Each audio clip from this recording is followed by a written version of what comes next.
So I asked you to do a hypothesis test in class today based on the notes from last night. If you were confused on it, this is going to be a full run through of the problem. Whenever we perform a hypothesis test, we go through all the steps in Phantoms, similar to Panic for confidence intervals. I went through them all verbally in the notes last night, so I'm not going to do that again, but here's the full list of what each letter means. So in this problem, we're in a rural area where only about 30% of the wells that are drilled find adequate water at a depth of 100 feet or less. There's a local man who says that he can find water by dowsing. It's explained in the problem. The point of this question is to figure out, is this method actually effective? Can this man find water at a higher rate than the other well diggers can using this dowsing method? So we check with 8 of his customers. 27 said that their wells are less than 100 feet deep. Okay, is that in support of his claim? Is that proving his claim or providing evidence in support of his claim? So the first step, write out the parameter. We're going to let P represent the true proportion of wells at a depth of 100 feet or less that this local man is able to identify by dowsing. Hypotheses. We always write the alternative hypothesis as the thing that we're trying to prove. So we're trying to prove that he's actually effective at finding water by dowsing. So he would be able to identify these wells at a greater than 30% rate. If that's not the case, he's not going to be any more successful than normal. He would just be essentially guessing where to drill, and he would get it right 30% of the time. Assumptions and conditions are the same ones we've been using. 80 customers are assumed to be a simple random sample of all the man's customers. It's presumably less than 10% of the man's customers. And we check the success-fail condition. We get 24 and 56, so we expect at least 10 successes and failures in the sample.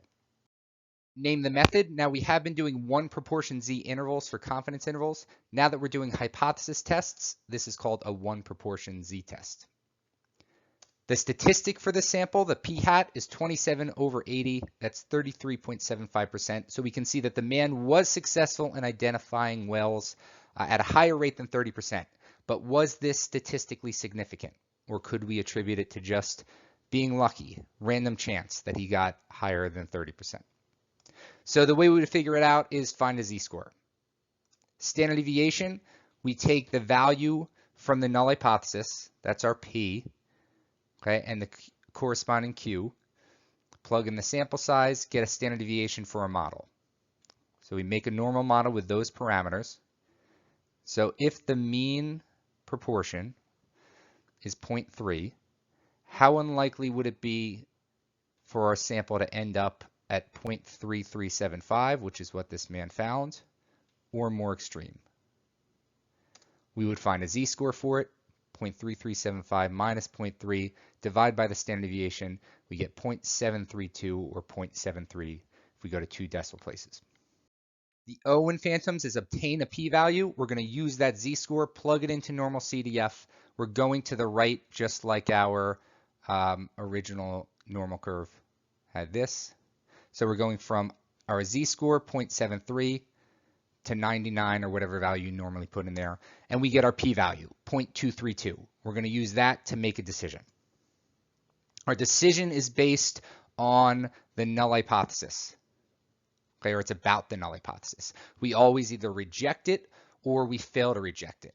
So what we're answering now is, did what happened, was that unusual? Okay, was it unusually good for him to get 27 out of 80 wells at a depth under 100 feet? Or could we attribute this to just chance alone? Okay, it's unusual when this is below 5%. We would say he's unusually good at identifying wells that are have water at less than 100 feet. Okay, this is not below 5%. So what this means is that he could get this result from just guessing about almost a quarter of the time.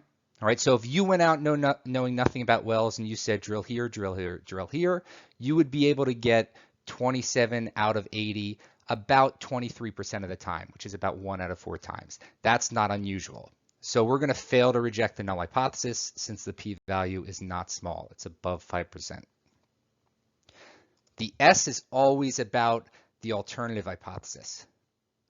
Okay, so since we failed to reject, we would say that there's insufficient evidence to suggest that this man is able to identify wells finding adequate water at 100 feet or less at a rate that's higher than the 30% he would get from just guessing. It's possible it's effective. We just don't have enough evidence to be convinced that it's effective. He could be just guessing. All right, we would need to see more data to be actually convinced that this method works.